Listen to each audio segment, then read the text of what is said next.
사과, 바나나, 키위, 양배추, 치아씨드, 자전자피, 미역, 다시마, 팽이버섯, 토마토, 요구르트, 청국장, 푸른 주스, 딥워터. 변비에 좋다고 알려진 식품들입니다. 어떤 분들은 냉수나 삼겹살, 막걸리를 드셔야 잘 나온다고 하시는 분도 계십니다. 둘코락스, 아락실, 두파락 같은 변비 약을 드시는 분도 계시죠. 어떤 방법이라 하더라도 매번 시원하게 변비가 잘 해결되면 별 문제가 없습니다. 그런데 실패할 때가 있죠. 그때부터 문제가 생깁니다. 한 알 드시던 약을 두세 알로 늘리거나 인터넷 또는 유튜브를 찾아보면서 내가 안 해본 게 뭐가 있나, 효과 좋은 게 뭐가 없을까 하고 찾아보게 되죠. 제가 준비한 영상도 혹시 그 중에 하나일지도 모르겠습니다. 하지만 기존에 해보신 방법은 아닐 겁니다. 아마 난생 처음 들어보시는 방법일 겁니다. 이상한 방법은 아닙니다. 안심하셔도 좋습니다. 제가 진료실에서 20년 이상 검증한 방법입니다. 거두절미하고 방법부터 알려드리겠습니다. 재료는 간단합니다. 감자랑 요구르트를 준비하십시오. 감자는 씻어서 껍질을 벗기고 강판에 보드랍게 갈면 됩니다. 다 갈으셨으면 여기에다가 요구르트를 하나 부으시고 잘 섞어 주십시오. 귀찮으신 분은 믹서기를 쓰셔도 됩니다. 감자랑 요구르트를 같이 갈면 되니까요. 그리고 컵에 따라서 그대로 마시면 됩니다. 약간의 건더기는 조금 씹히겠지만은 그냥 삼키시면 됩니다. 이 방법을 생감자 슬러시 요법이라고 부릅니다. 오래된 변비에 무척이나 효과적입니다. 이걸 말씀드려온 지도 20년이 넘습니다. 그런데 변비 환자분들한테 처음 말씀드리면은 제일 먼저 듣는 얘기가 아니 생감자를 어떻게 먹어요? 하는 질문입니다. 감자는 아린 맛이 나죠. 감자에 들어있는 솔라닌이나 샤코닌 같은 독성 물질 때문인데 익히지 않고 날로 먹으면 큰일 나지 않을까 걱정하실 수도 있습니다. 하지만 걱정하지 않으셔도 됩니다. 감자의 독성 물질이 완전히 분해되는 온도는 상당히 높습니다. 210도에서 조금씩 분해가 일어나고 285도가 돼야 거의 사라집니다. 가정에서 하는 일반적인 조리법들, 그러니까 끓이거나 삶거나 찌거나 굽거나 튀기는 온도로는 독성 물질이 사라지지 않습니다. 약간 적어지긴 하지만 큰 의미는 없습니다. 그러니까 감자의 독성 물질은 생감자나 익힌 감자나 같다는 겁니다. 걱정하지 않으셔도 됩니다. 그리고 솔라닌은 껍질이나 싹에 많고 감자 속에는 많지 않습니다. 식약처의 식품안전정보에 의하면 감자 100g에는 솔라닌이 7mg 정도가 들어있는데 솔라닌 중독 증상은 한꺼번에 10개 이상 먹을 때입니다. 사실 그만큼은 배가 불러서 먹지도 못합니다. 걱정 안 하셔도 됩니다. 그리고 이게 효과가 있을까 하고 갸우뚱하시는 분들도 많습니다. 평소에 감자 많이 먹는데 잘 안 나오던데요 라고 말씀하시거나 생감자즙도 마셔봤는데 안 되던데요 라고 말씀하십니다. 당연히 안 됩니다. 감자를 익히면 그냥 몸에 좋은 음식이죠. 감자즙도 건강에 좋은 여러 가지 생리 활성이 있지만 변비에는 그렇게 도움이 되지 않습니다. 그럼 제가 말씀드리는 생감자 슬러시는 어떤 이유로 변비에 좋을까요? 소량이긴 하지만 독성 물질인 솔라닌 때문일까요? 그렇지 않습니다. 솔라닌은 가지에도 들어있습니다.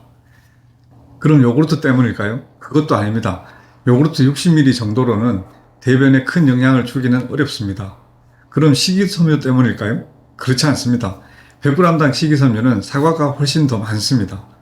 그런데도 같은 무게의 사과보다도 생감자 슬러시가 변비에 더 좋은 이유는 저항 전분 때문입니다. 생감자에는 저항 전분의 비율이 상당히 높습니다.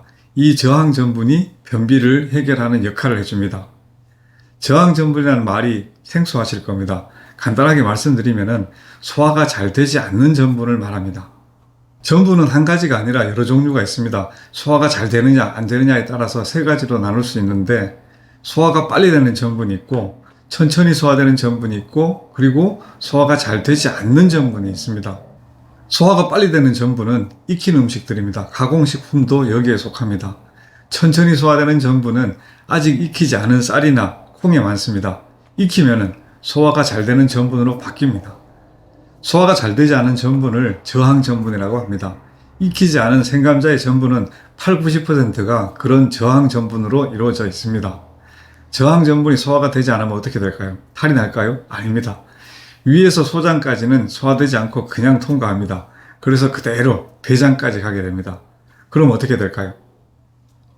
식이섬유가 변비에 좋다는 것은 다들 잘 아실 겁니다. 대변 양을 늘려주고 장내 세균의 먹이가 돼서 대장 환경을 건강하게 만들죠. 그럼 대변은 자연히 좋아지게 됩니다. 하지만 그런 식이섬유를 음식으로 보충하는 것은 사실 쉽지가 않습니다. 식이섬유가 많은 채소나 과일을 생각보다 많이 먹어야 되니까요. 그런데 소화가 되지 않는 이 저항 전분이 그런 식이섬유의 역할을 대신해 줍니다. 그 중에서도 수용성 식이섬유가 하는 좋은 역할을 해줍니다. 그래서 장내 세균 환경이 좋아지고 그 결과 대변이 좋아지게 됩니다. 그럼 변비는 자연히 사라지게 되죠. 그러면 저항 전분을 많이 먹으면 되겠네요? 그렇습니다. 저항 전분은 감자뿐만 아니라 다른 곡식에도 들어있습니다. 생쌀이나 생고구마에도 들어있습니다. 그런데 비율이 조금 다릅니다. 차이가 많이 나죠. 생쌀이나 생고구마는 소화가 안 되는 저항 전분보다는 소화가 잘 되는 전분의 비중이 더 많죠. 감자와는 많이 다릅니다. 소화되는 전분이 많으면 영양 공급이 되니까 배가 불러지게 됩니다. 그래서 생쌀이나 생고구마를 많이 먹게 되면 다음 끼니 때는 배가 덜 고파지게 되고 그러면 대충 먹게 되죠. 잘 먹어야 건강한데 대충 먹으면 영양 불균형이 생기게 됩니다. 생감자는 그렇지 않습니다. 맛있는 식사를 방해하지 않습니다. 소화되는 전분이 아주 적으니까 포만감을 주지 않죠. 그래서 식사는 식사대로 맛있게 잘 먹을 수 있고 배변은 배변대로 좋아지게 할 수 있습니다. 결론적으로 변비에 좋은 효과를 가지는 저항 전분을 가장 효율적으로 먹는 방법이 생감자 슬러시라는 겁니다. 그럼 익힌 감자는 왜 변비에 효과가 없을까요? 감자를 찌거나 삶으면 이렇게 됩니다. 저항 전분이 확 줄어들죠. 익히면은 저항 전분이 바뀌게 됩니다. 소화가 잘 되는 전분으로 말입니다. 그래서 익힌 감자는 변비에 큰 효과가 없는 겁니다. 감자는 수분이 81%나 됩니다. 감자즙, 그러니까 생감자를 짜서 만든 즙에는 수분이 이외의 성분이 그렇게 많지 않습니다. 그래서 변비에는 큰 효과가 없는 겁니다. 이제 거의 이해되실 겁니다. 자, 그럼 얼마나 먹으면 될까요? 한 번에 드시는 양은 껍질을 깎은 감자를 기준으로 150에서 200g 정도면 됩니다. 그러니까 큰 감자는 1개, 작은 감자는 2개 정도입니다. 요구르트는 1개만 넣으셔도 되고 2개를 넣으셔도 무관합니다. 그리고 드시는 횟수는 하루 한 번이면 됩니다. 드시는 시간은 공복에 드셔도 되고 식후 2시간쯤 드셔도 됩니다. 그럼 생감자 슬러시를 먹으면 언제쯤 효과가 날까요? 드시기 시작하면 빠른 분은 사흘에서 닷새 정도면 배변이 조금씩 편해지기 시작할 겁니다. 힘이 덜 들고 단단한 것도 풀리죠. 그리고 배변량도 많아집니다. 변비가 심한 정도에 따라서 일주일에서 열흘 또는 보름이나 한 달 이상 걸릴 수도 있습니다. 욕심내서 하루 2번 드시거나 많은 양을 한꺼번에 드시면 배변 시간을 더 당길 수도 있습니다. 그래도 부작용은 크게 없습니다. 하지만은 초기에는 그렇게 하시더라도 장기적으로는 일정한 양을 하루 한 번씩 꾸준히 드시는 것이 더 좋습니다. 장내 세균 환경은 하루아침에 바뀌지는 않으니까요. 생감자 슬러시는 장을 자극해서 강제로 똥을 나오게 하는 방법은 아니기 때문입니다. 부작용이 없는 만큼 여유를 가지고 매일 꾸준히 드시는 것이 좋습니다.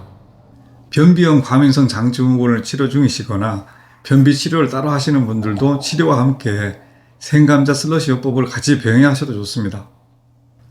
변비는 두통의 중요한 유발 요인이기도 합니다. 그래서 변비가 심한 분들은 장 치료를 진행하게 되는데 그때도 생감자 슬러시는 적지 않은 도움이 됩니다. 그리고 생감자 슬러시를 응용하시는 분이 계십니다. 요구르트 대신 우유나 다른 음료를 넣으면 안 되나요? 하고 여쭈시는데 뭘 넣으셔도 괜찮습니다. 그런데 제가 여러 음료를 실험해 봤을 때 그리고 환자분들 말씀도 그 중에 요구르트가 제일 좋았다는 겁니다. 맛이 중요하기 때문이죠. 그리고 감자 외에도 당근이나 양배추 같은 다른 채소들을 많이 넣어서 갈아 드시는 분들이 있습니다. 나쁘진 않습니다. 하지만 변비에는 저항 전분이 중요합니다. 생감자의 비율이 많아야 할 겁니다.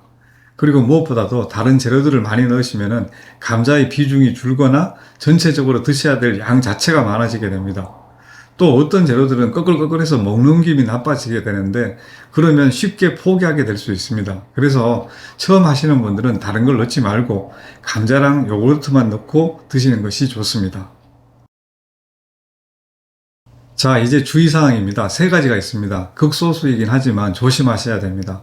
첫째는 신부전 환자분들입니다. 감자에는 칼륨이 많기 때문에 신부전 판정을 받으신 분들은 피하시는 것이 좋습니다. 둘째, 속이 많이 냉하신 분들입니다. 찬물만 드셔도 배가 아프거나 탈이 나는 분들한테는 생감자 슬러시도 좋지 않습니다. 차가우니까요. 셋째, 솔라닌에 민감한 분들입니다. 익힌 감자를 한두 개 드시고도 배탈이 나시는 분들은 솔라닌에 민감한 겁니다. 안 하시는 것이 좋습니다.